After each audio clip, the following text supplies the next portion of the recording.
Acids की definition, acids की 3 definitions हैं जो हम लोग पढ़ेंगे। पहली डेफिनेशन है आर्रेनियस की। According to Arrhenius H+ donors in water are acids. H+ donors are acids. According to Bronsted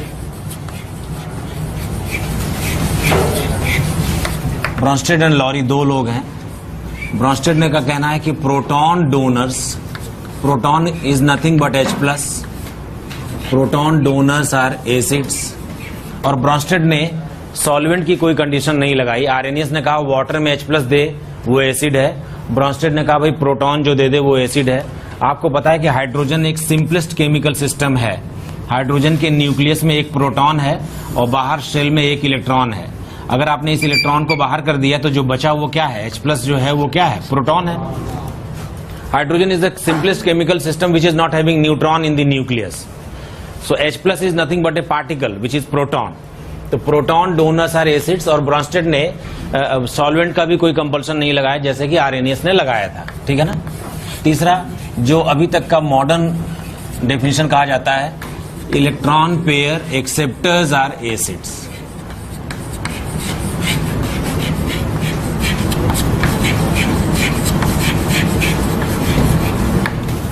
ठीक है ना। जो इलेक्ट्रॉन पेयर एक्सेप्ट कर ले वो एसिड है। जैसे HCl है, HCl अगर वाटर में H+ दे और Cl- बना ले तो H+ डोनर है, तो ये आर्रेनियस एसिड भी है as well as Bronsted both acid. HCl is both Arrhenius as well as Bronsted acid.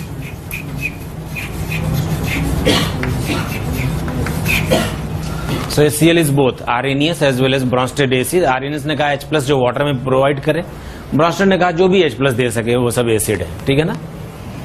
Acid को मेजर करने की, एसिडिक स्ट्रेंथ को मेजर करने के 2 स्केल्स हैं। पहला स्केल है Ka value.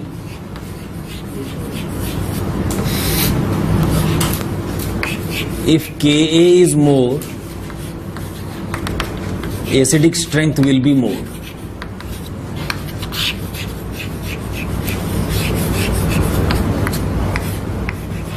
If Ka is more, acidic strength will be more. Actually किसी एसिड का डिसोसिएशन अगर हम करें तो इसमें से H+ मिलेगा और A- मिलेगा। तो एसिड का डिसोसिएशन कांस्टेंट Ka कहलाता है, which is equal to concentration of H+ into concentration of A- divided by concentration of Ha। जैसे हम किसी भी इक्विलिब्रियम का इक्विलिब्रियम कांस्टेंट लिखते हैं, वैसे जिस एसिड ने ज्यादा H+ प्रोड्यूस किए उसका Ka वैल्यू ज्यादा होगा और वो स्ट्रांग होगा। ठीक है ना।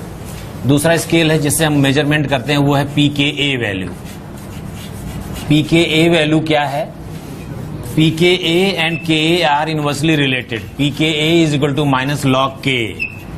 That means if pKa is less, acidic strength will be more.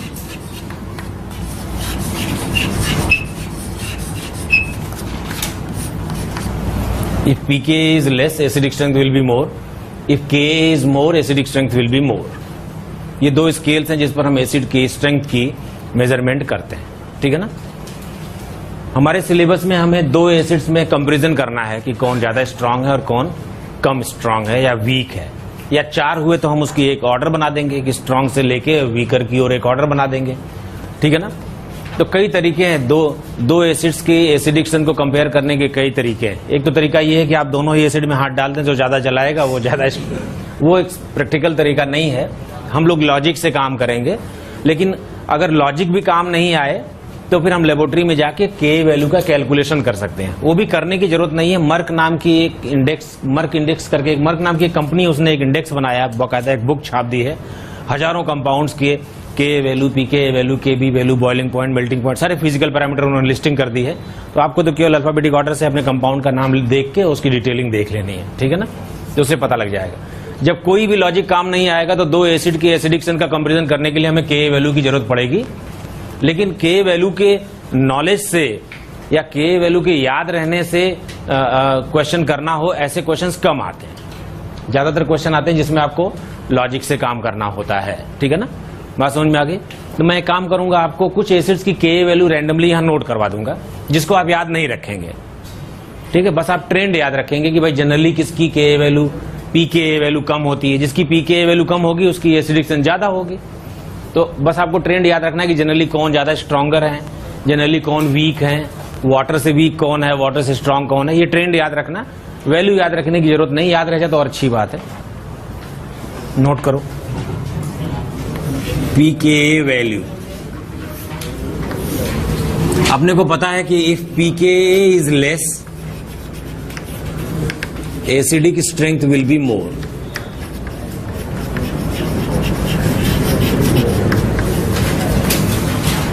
ठीक है ना। हमारी लिस्ट में सबसे ज्यादा स्ट्रॉन्ग एसिड है HSBF6। जॉर्ज ओला नाम के एक साइंटिस्ट ने इसका नाम रखा है super acid. Super acid, very strong acid, pK value -12।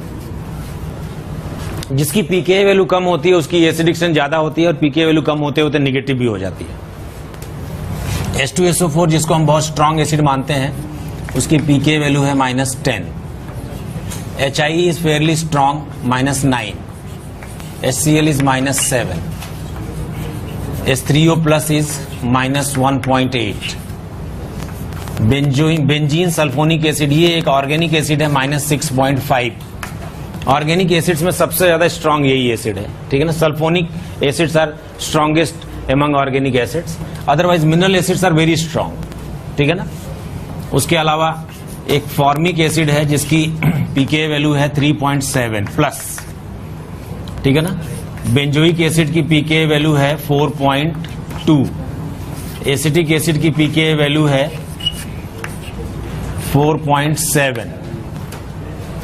बात समझ में आ रही है। Generally aromatic carboxylic acids are stronger than aliphatic carboxylic acids, but formic is an exception. Aromatic carboxylic acids are stronger than aliphatic carboxylic acids, aliphatic carboxylic acids are weaker, formic is an exception which is stronger than benzoic, ठीक है ना। ये exceptional cases ध्यान में रखें तो अच्छा है। और ये एनसीईआरटी से लिया है मैंने ये वाला, और क्वेश्चन भी आते हैं एक्सेप्शन पे, क्वेश्चन भी ये पूछे गए हैं कई बार। बात समझ आ गई। अगर मान लो हमने इसमें एक Cl लगा दिया, इसका नाम है क्लोरोएसिटिक एसिड, तो इसकी स्ट्रेंथ बहुत ज्यादा बढ़ जाती है, फॉर्मिक से भी ज्यादा स्ट्रांग हो जाता है, और इसकी पीके वैल्यू है 2.86। पीके वैल्यू जितनी कम होगी एसिडिक स्ट्रेंथ उतनी ही ज्यादा होगी। फिनॉल जो कि HCN के लगभग बराबर है, उसकी पीके वैल्यू है 10, ठीक है ना। अगर हम कंटिन्यू करें, यहां पर एक कार्बोनिक एसिड है, कार्बोनिक एसिड H2CO3 इसका फॉर्मूला है, इसकी पीके वैल्यू है +6.4। मिथेनॉल की पीके वैल्यू है 15.5। वाटर की पीके वैल्यू है 15.7। इथेनॉल की पीके वैल्यू जो साइक्लोपेंटाडाइइन के पीके वैल्यू के लगभग बराबर है। आपको तो पता है कि साइक्लोपेंटाडाइइन एक अल्कीन है, और लेकिन फिर भी एसिडिक कैरेक्टर शो करता है, क्योंकि H+ के फायर होने के बाद जो एनायन बनता है वो स्टेबल है। तो जो भी कंपाउंड H+ फायर कर सकता है वो एसिडिक नेचर का होता है। Cyclopentadiene fairly acidic, although alkenes are not supposed to be acidic, but cyclopentadiene shows acidic character because after firing H+ the anion attains aromatic status, ठीक है ना। इसकी पीके वैल्यू लगभग 16 है, ठीक है ना। और अगर कोई सेकेंडरी एल्कोहल ले लें तो उसकी पीके वैल्यू है 17। टर्शरी एल्कोहल ले लें तो उसकी पीके वैल्यू है 18। सारे एल्कोहल वाटर से वीक होते हैं, एक मिथेनॉल को छोड़कर, यही एक्सेप्शन है। एरोमेटिक एल्कोहल स्ट्रांग होते हैं, एलिफेटिक एल्कोहल वीक होते हैं वाटर से। मिथेनॉल एक एक्सेप्शन है जो वाटर से थोड़ा ज्यादा एसिडिक होता है, ठीक है ना। अगर फिनॉल के ऊपर हम NO2 लगा दें, 3 NO2 लगा दें, ये बहुत जबरदस्त एसिडिक हो जाता है।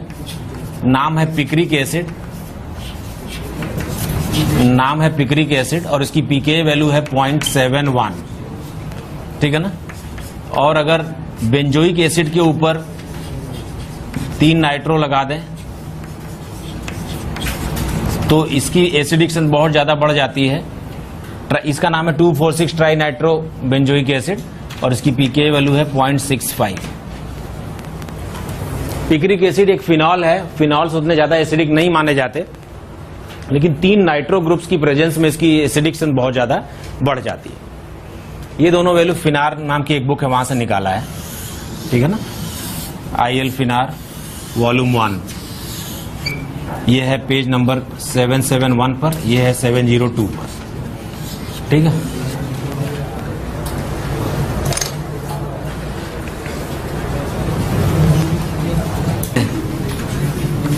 जैसे sulphonic acid is stronger then carboxylic acid. के वैल्यू ज्यादा है, के वैल्यू ज्यादा मतलब स्ट्रॉन्ग एसिड, पीके वैल्यू ज्यादा मतलब वीक एसिड, ठीक है ना। क्यों ऐसा है भाई, रीजन बताओ।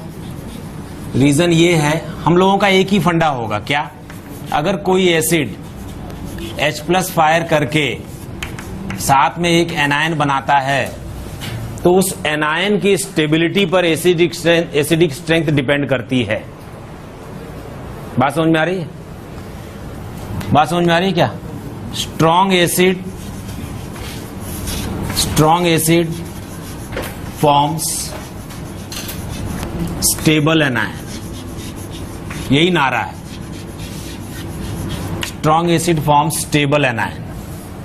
जो एसिड जितना ज्यादा स्ट्रांग होगा वो उतना ही स्टेबल एनायन बनाएगा। क्यों, जो एसिड H+ देता है बदले में एनायन बनाता है। अगर ये एनायन किसी तरीके से अनयूजुअली अनस्टेबल रहा तो H+ को नहीं जाने देगा। कोई भी एनायन H+ को रिलीज तभी करने देगा जब उस एनायन की स्टेबिलिटी हो, थोड़ी बहुत स्टेबिलिटी हो, कम से कम वो एग्जिस्ट करने के लायक तो हो। मान लो वो एंटी एरोमेटिक होने वाला तो बोलेगा भाई नहीं छोड़ूंगा वरना मैं एंटी एरोमेटिक हो जाऊंगा। जितना ज्यादा स्टेबल होगा, मान लो उसे एरोमेटिसिटी मिलने वाली है, आसानी से जाने देगा, ठीक है ना। जितना ज्यादा स्टेबल एनायन होगा उतना ही करस्पॉन्डिंग एसिड स्ट्रॉन्ग कहलाएगा। लेकिन स्टेबिलिटी ऑफ एनायन किन बातों पर डिपेंड करता है, स्टेबिलिटी ऑफ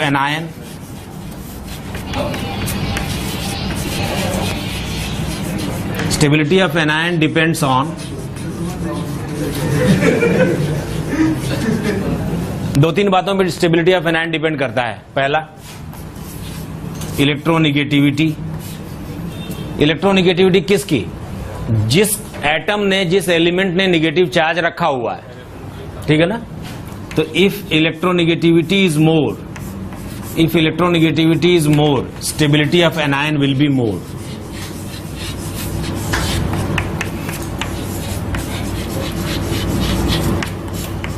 लेकिन ये rule in a period from left to right ही चलेगा।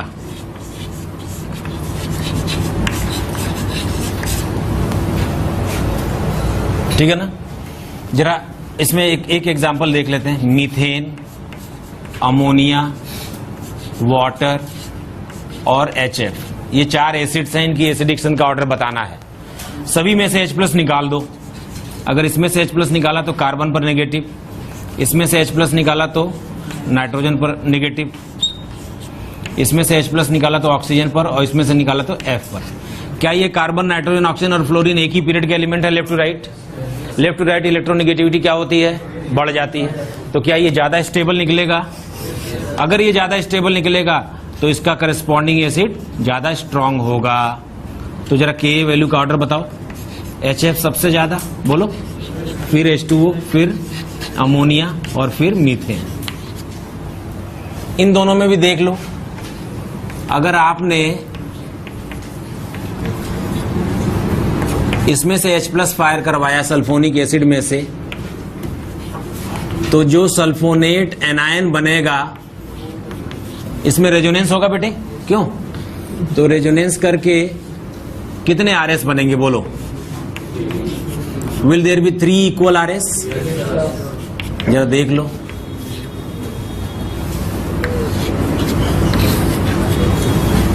There are 3 equal RS।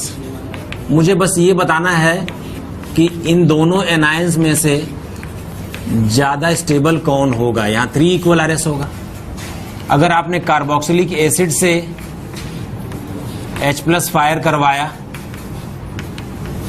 तो बनेगा कार्बोक्सिलेट एनायन, और इसमें कितने RS बनेंगे बेटे? 2 इक्वल RS बनेंगे। तो मुझे बताओ 2 इक्वल RS वाला केस ज्यादा स्टेबल है या 3 इक्वल RS वाला? ठीक है ना, बात समझ में आ रही है? ये ज्यादा स्टेबल केस है, more stable in case when it is 3 equal RS। तो जिसका एनायन ज्यादा स्टेबल वही एसिड ज्यादा स्ट्रॉन्ग। बात समझ में आ रही है? Stability of anion depends on electronegativity, resonance, ठीक है ना, प्रेजेंस ऑफ EWG, साइज। हम लोग आगे पढ़ते हैं और फैक्टर्स कौन कौन से हैं वो लिखते हैं, जरा नोट करो। जिस पर एनायन की स्टेबिलिटी डिपेंड करती है वो है size. Size of negative charge carrying element, जिस एलिमेंट के ऊपर नेगेटिव चार्ज है उसी का साइज देखना है। If size is more than stability of anion will be मोर।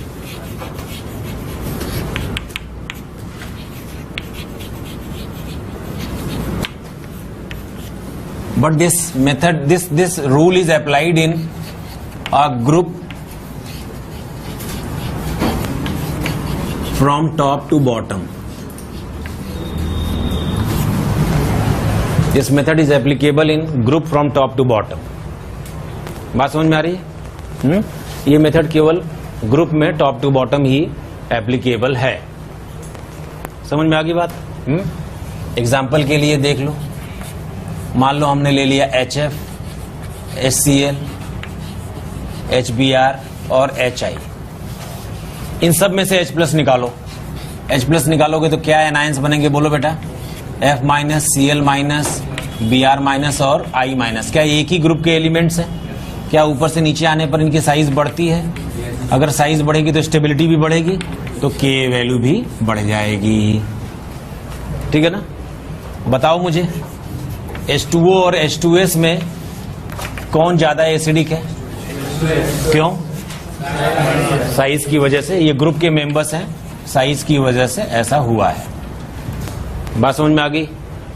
बात क्लियर हो गई सभी को? अभी कर लोगे इसको? ठीक है। एक और फैक्टर है जिसकी वजह से एनायन की स्टेबिलिटी बढ़ती है, presence of EWG। What you mean by EWG? Electron withdrawing group. कैसे होते हैं?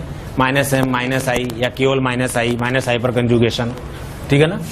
तो -M -I वाले या -I ग्रुप, इनकी प्रेजेंस में एसिडिक स्ट्रेंथ बढ़ जाती है। जैसे मुझे बताओ CH3COOH फर्स्ट। अब मैं एक एक H को हटाकर Cl लगा रहा हूं। ये है सेकंड, ये है थर्ड,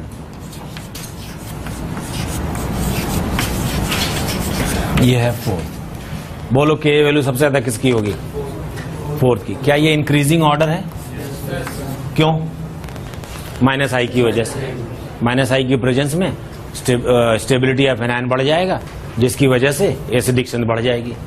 अपने खानदान में सारे कार्बोक्सिलिक एसिड ले लें, फॉर्मिक या एसिटिक या प्रोपेनोइक, इनमें आप किसको सबसे ज्यादा, मतलब क्या ऑर्डर क्या बनाओगे बताओ? ज्यादा एसिडिक कौन है, फॉर्मिक या प्रोपेनोइक? मैं एक CH2 और इसमें लगा रहा हूं। फॉर्मिक या प्रोपेनोइक? फॉर्मिक।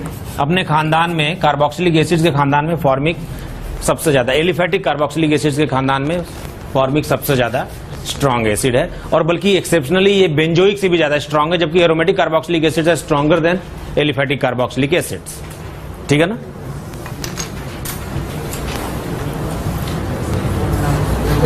और एग्जांपल करो, benzoic acid is stronger then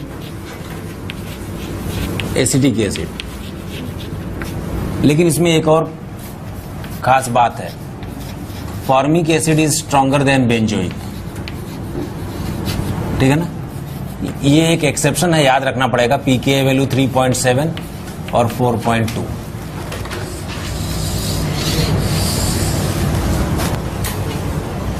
एक एग्जांपल और देख लो, अगर मैंने फॉर्मिक एसिड ले लिया, एसिटिक एसिड ले लिया और क्लोरो एसिटिक एसिड भी ले लेता हूं, तो इनकी के वैल्यू का ऑर्डर बताओ।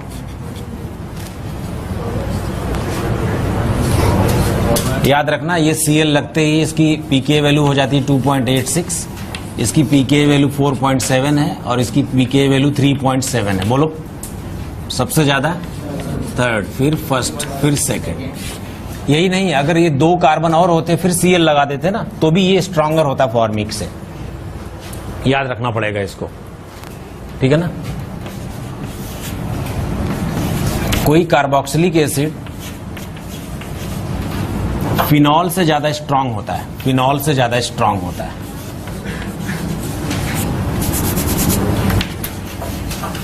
रीजन क्या है?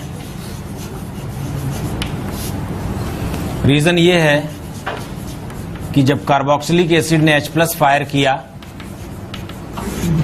तो जो कार्बोक्सिलेट एनायन बना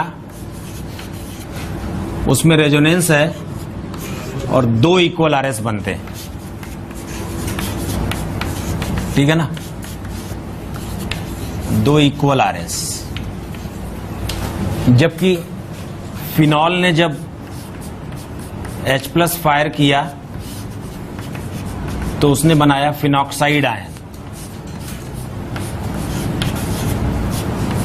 ये है फिनॉक्साइड आयन। इस फिनॉक्साइड आयन को अगर हम रेजोनेंस करके देखें तो 5 RS बनने वाले हैं। देखो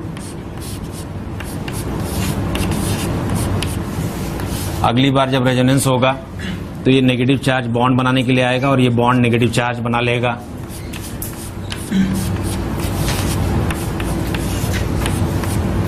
अगली बार जब रेजोनेंस होगा तो ये नेगेटिव चार्ज बॉन्ड बनाने को आएगा और ये बॉन्ड जो है वो नेगेटिव चार्ज बना लेगा।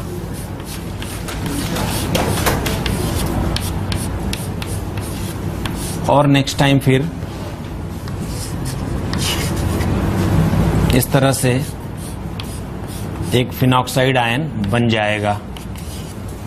5 RS होंगे। Although phenoxide ion has 5 RS and carboxylate ion has only 2 RS, but they are 2 equal RS, and that's why stability is more in this case. And when an ion is more stable, the corresponding acid will be stronger.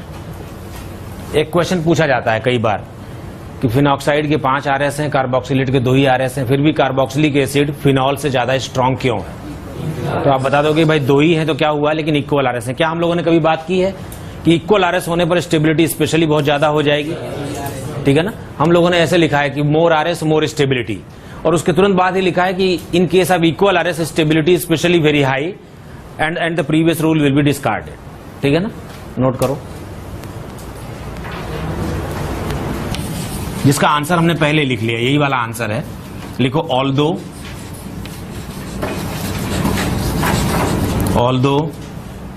phenoxide ion has 5 RS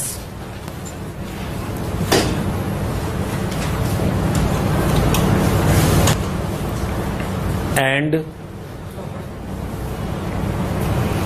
I repeat, although phenoxide ion has 5 RS and carboxylate ion has 2 RS, but I repeat, although phenoxide ion has 5 RS and carboxylate ion has 2 RS, but carboxylic acid is stronger than phenol. Explain. You understand the question? Yes. Answer is already given, explanation is already given, right? और example देखो, alcohols का example देखते हैं। ये है primary alcohol, ये है secondary alcohol और ये है टर्शरी एल्कोहल। एल्कोहल्स में कार्बन पर भी हाइड्रोजन है और ऑक्सीजन पर भी हाइड्रोजन है। ज्यादा एसिडिक हाइड्रोजन कौन सा है बोलो, OH वाला या CH वाला? OH वाला। तो अगर आपने इसमें से H+ फायर करवाया तो क्या एनायन बनेगा? ये वाला एनायन बन जाएगा। इसमें से H+ फायर करवाया तो ये इस तरह का एक सेकेंडरी कार्बन पर जो ऑक्सीजन है वो वाला एनायन बन जाएगा। और इसमें से H+ फायर करवाएं आप अगर, तो ये टर्शरी ब्यूटॉक्साइड आयन बन जाएगा। क्या इस आयन में +I सबसे ज्यादा है? तो क्या यही सबसे कम स्टेबल है? अगर ये लेस स्टेबल है तो इसके करस्पॉन्डिंग जो एसिड है वो भी वीकर होगा। तो बताओ एल्कोहल्स में एसिडिक्शन का ऑर्डर का क्या चलता है, 123 या 321? Primary alcohol is stronger then secondary alcohol which is stronger then tertiary alcohol. और इसमें हमने बताया था आपको कि मिथेनॉल और भी ज्यादा स्ट्रांग है, और बल्कि मिथेनॉल वाटर से भी ज्यादा स्ट्रांग है, वो एक एक्सेप्शन है। बात समझ भाई, सारे एलिफेटिक एल्कोहल वाटर से वीकर होते हैं, लेकिन मिथेनॉल वाटर से भी ज्यादा स्ट्रॉन्गर होता है। समझ आ गई बात बाबाओं? सभी को क्लियर हो गया? उसी पीके वाली लिस्ट में जाके वापस से एक बात और लिख लेते हैं। अमोनिया का पीके वैल्यू है 37, ट्रिपल बॉन्ड अल्काइन का, जिस ये बताया था ना कि sp कार्बन का H बहुत एसिडिक होता है, इसकी पीके वैल्यू है 25, sp2 कार्बन की पीके वैल्यू है 40 और sp3 कार्बन की पीके वैल्यू है 50। ये भी आप लिख लें। बताएं अमोनिया ज्यादा स्ट्रॉन्गर है या एसिटिलीन? एसिटिलीन, जिसकी पीके वैल्यू कम होगी उसकी एसिडिक स्ट्रेंथ ज्यादा होगी। एक क्वेश्चन पूछ लो यहां पर, पहले एग्जाम में आ चुका है, ठीक है ना? एक बार एग्जाम में आया था CH3OH H2O CH3CH2OH अमोनिया,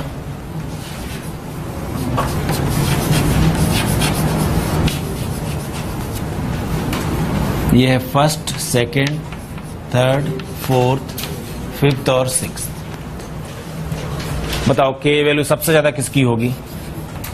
मुझे एक बात बताओ, हमने सब में से H+ निकलवा दिया, सब पर नेगेटिव चार्ज आ जाएगा, O-, O-, O-, N-, C-, C-। सबसे ज्यादा स्टेबल नेगेटिव चार्ज किस पर है? O पर, N पर या C पर? O पर। O की इलेक्ट्रोनेगेटिविटी ज्यादा है, तो O है कितने? 3। बोलो 3 है। इनमें एसिडिक्शन सबसे पहले, यही सबसे ज्यादा एसिडिक होंगे, उनमें भी सबसे पहले कौन? फर्स्ट मिथेनॉल एक एक्सेप्शन है, उसके बाद वाटर, उसके बाद इथेनॉल। O- वाले सबसे पहले कर लिए हमने।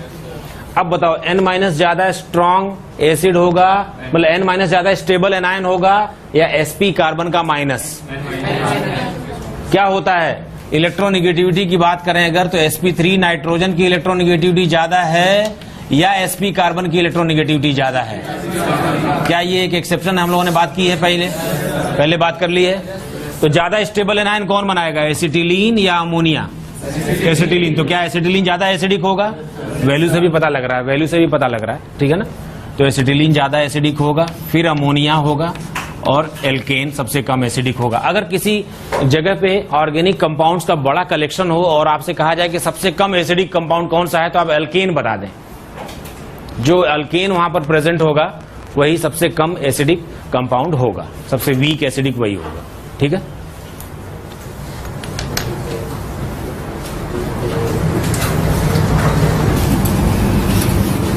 कई सारे एसिड्स का कलेक्शन है ये, बेंजोइक, ये है फिनॉल, ये cyclohexane carboxylic, cyclohexanol, sulphonic acid, benzene sulphonic acid,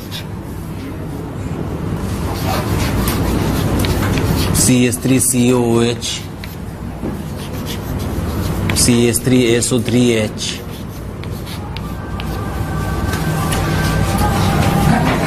isopropanol, tertiary butyl alcohol,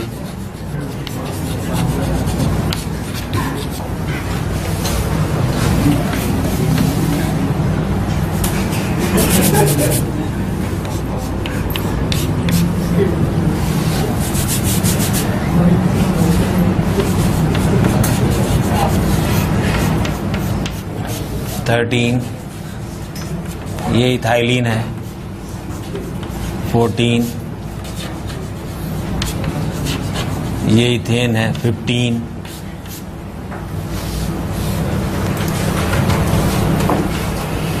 पहले बता दो फिर लिख लेना। सबसे ज्यादा एसिडिक इसमें से कौन है? SO3H 2 है, एक एरोमेटिक एक एलिफैटिक। एरोमेटिक ज्यादा, एरोमेटिक सबसे ज्यादा, फिर एलिफैटिक। क्यों? ये सल्फोनिक हो गए। फिर कार्बोक्सिलिक, कार्बोक्सिलिक में दो है, एक एरोमेटिक है एक एलिफैटिक है।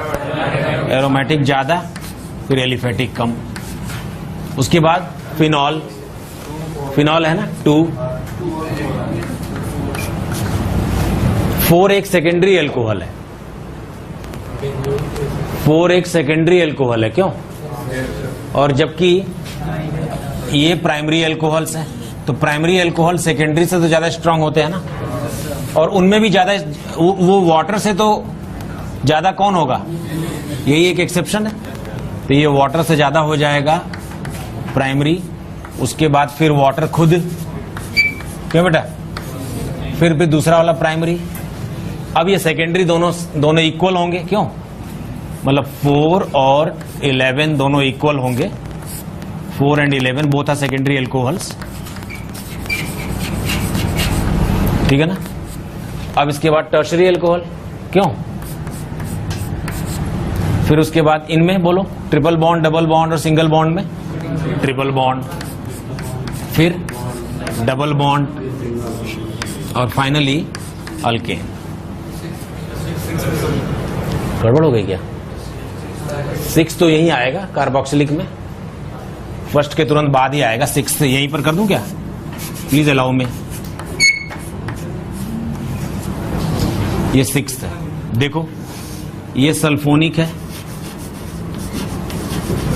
सल्फोनिक एसिड, ये कार्बोक्सिलिक एसिड। ठीक है ना? ये जो थर्ड है ये क्या है भाई? ये भी कार्बोक्सिलिक एसिड है। मैंने गड़बड़ कर दी क्या? ये कार्बोक्सिलिक एसिड्स हैं। इसके बाद फिर सेकंड क्या है? फिनॉल है, फिर ये मिथेनॉल है, फिर ये वाटर है। ठीक है ना? फिर ये primary, secondary alcohol, tertiary alcohol, फिर ये अल्काइन, ये अल्कीन और ये अल्केन। ठीक है ना?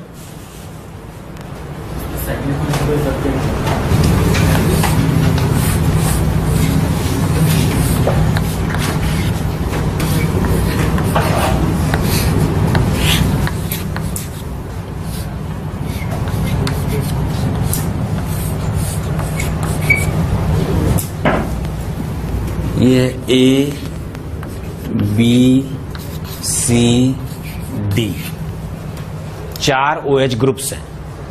आपको चारों का K वैल्यू का ऑर्डर बताना है। तो आप एक काम करें, बारी बारी से सब में से H+ निकाल कर O- बनाएं। A वाले में H+ निकाल दें और O- बनाएं, तो क्या यहां तक रेजोनेंस मिलेगा इसको? B में से O- बनाएं, क्या इसमें रेजोनेंस बहुत ज्यादा मिलने वाला है? क्यों? इनमें रेजोनेंस नहीं मिलने वाला है। ये कैसा है? टर्शरी, और ये कैसा है? प्राइमरी। एल्कोहल्स में एसिडिक ऑर्डर क्या होता है? 123 या 321? 123। बताओ सबसे ज्यादा एसिडिक कौन? बी, उसके बाद ए, इसमें भी रेजोनेंस है, इसमें भी रेजोनेंस है, उसके बाद डी और फिर सी। ये प्राइमरी है और ये टर्शरी है। ये दोनों रेजोनेंस वाले हैं, लेकिन बी में रेजोनेंस बहुत ज्यादा है। समझ गए? This compound is ascorbic acid, vitamin C में पाया जाता है। विटामिन सी है एक्चुअली, ये कंपाउंड विटामिन सी ही है। ठीक है ना? बी और ए का बता दो भाई। देखो पहले बी में देख लेते हैं। नेगेटिव चार्ज बना दिया। क्यों? ये नेगेटिव चार्ज बना दिया। इधर देख, रेजोनेंस कहां से लेके कहां तक होगा? देख, यहां से लेके यहां तक होगा ना, O- से O- तक। ए में देख ले, ये O- बना लिया। रेजोनेंस कहां से लेके कहां तक होगा बोलो? ये रेजोनेंस कंजुगेशन है क्या, देख pi sigma sigma O minus, ये है ना पाई सिग्मा माइनस, ऐसे ना होता है? नहीं तेरे सोचने से नहीं होगा ना बेटे, कंजुगेशन तो बता, कंजुगेशन जिधर होगा रेजोनेंस उधर की ओर जाएगा ना बेटे। ये कार्बन अगर पाई बॉन्ड इधर बनाता है तो निगेटिव चार्ज को इधर थोड़ी ले जाएगा, ठीक है।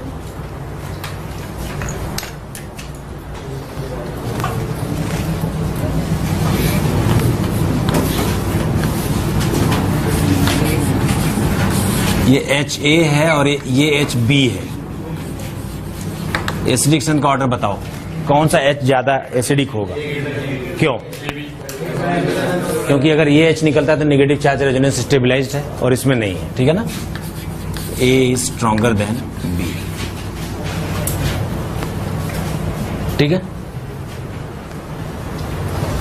डाई कार्बोक्सिलिक एसिड ले लें, जैसे कि ऑक्जेलिक एसिड ले लें, इसमें 2 H प्लस है। जब पहला H प्लस निकलेगा तो इसको बोलते हैं Ka1 वैल्यू, और इसमें एक एनायन बन जाएगा।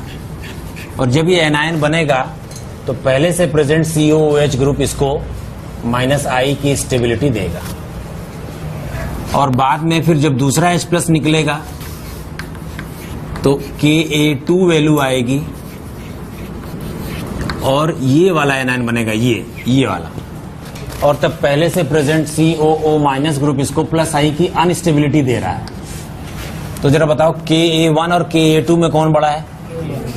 Ka1 is greater than Ka2, यानी कि डाई कार्बोक्सिलिक एसिड में Ka1 वैल्यू से ही ज्यादातर फैसला कर लिया जाता है एसिडिक स्ट्रेंथ का। इसका अगला होमोलॉग लेता हूं जिसका नाम है malonic acid, oxalic acid, malonic acid. इसमें से भी पहला H प्लस निकला, वैल्यू है Ka1 डैश, ठीक है ना। COO माइनस आया, COOH आया। पहले से प्रेजेंट COOH ग्रुप ने इस बार फिर से -I दिया है, लेकिन -I की स्ट्रेंथ ज्यादा कब थी, ऊपर वाले केस में या अब? ऊपर वाले केस में। यानी अगर हम Ka1 और Ka1 डैश के बीच में कंपैरिजन करें तो आप किसको ज्यादा बताओगे? Ka1 को, ठीक है ना। ये एक स्पेशल बात है इसमें। और उसके बाद फिर दूसरी बार जब H प्लस निकलेगा और Ka2 डैश वैल्यू आएगी, तो इस बार जब ये वाला एनायन बनेगा तो पहले से प्रेजेंट COO माइनस एक +I देगा, जो पिछले वाले केस की अपेक्षा कम रहेगा। यानी K1 और K1 डैश और K2 डैश में गैप कम हो जाएगा ऊपर वाले गैप की कंपैरिजन में। मुझे तो सिर्फ ये बताना था कि डाई कार्बोक्सिलिक एसिड्स में जैसे जैसे COOH ग्रुप्स के बीच की डिस्टेंस बढ़ती है Ka1 वैल्यू कम हो जाती है। Ka1 वैल्यू से ही एसिडिक्शन का पता लगाया जाता है, ठीक है ना। तो आप ये नोट पहले नीचे लिख लें, फिर इसको कॉपी कर लीजिए। नोट लिखें, as long as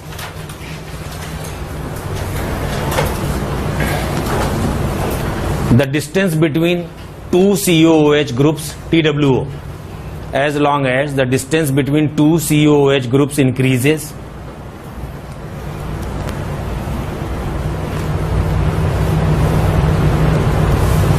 the Ka1 value decreases. As long as the distance between two COOH groups increases, Ka1 value decreases. समझ आ गई बात?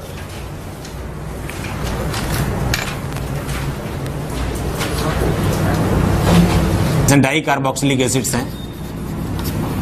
एक है मैलेइक एसिड,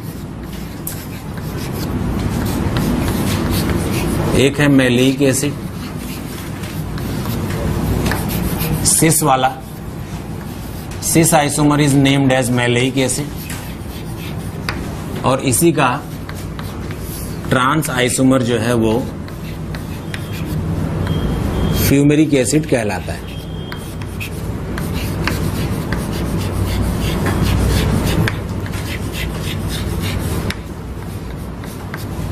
ठीक है ना।